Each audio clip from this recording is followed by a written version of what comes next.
What's the best way you've seen someone rebel against school rules? Back in high school, I went to a private school with strict rules about boys' hair. The rulebook was clear: hair above the collar, off the ears, and nothing touching the shoulders. Most kids complied, but there was one guy, Marcus, who didn't care at all.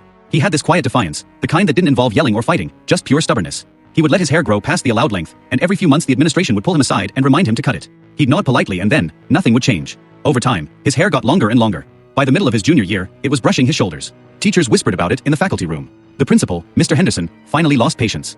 He called Marcus into his office one Friday after lunch. Marcus walked in casually, hair hanging over his eyes, backpack slung low on one shoulder. "Marcus," Mr. Henderson said, "your hair is twice the allowed length. By Monday, it needs to be shortened by half. No exceptions." Marcus nodded. He didn't argue, didn't smirk, didn't look defiant. He just said, "Okay," and left. Everyone assumed he'd get a haircut over the weekend. Maybe buzz it down, maybe trim it neatly.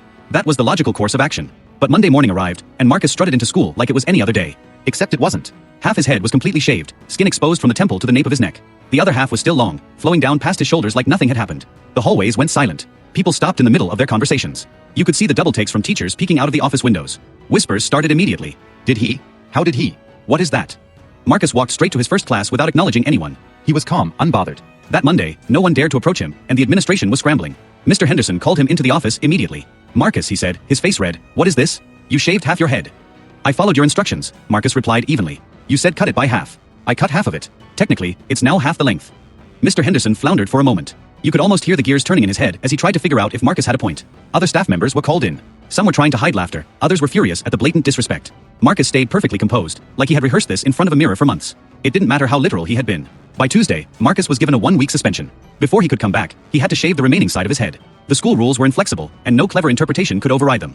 During that week, the halls were abuzz with Marcus stories. Everyone shared their theories about how he had done it. Rumors circulated about barbers refusing the job halfway through, of Marcus doing it himself in the dark, or cutting it while watching videos online. His friends said he had planned it carefully, bought the right clippers, and timed it to perfection. By the time Marcus returned, he was completely bald on the scalp.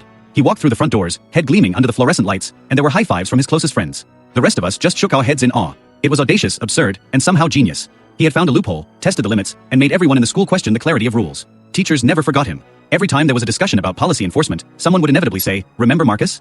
His stunt became part of the school's unofficial lore. Seniors would bring it up during speeches. Juniors would warn incoming students about the risk of trying anything clever with the rules, and even the administration had to smile grudgingly behind closed doors. Marcus never did explain why he went for the half-shaved look specifically. Some said it was to make a point. Others claimed it was for the drama, to entertain himself and the rest of the school. Whatever the reason, it stuck.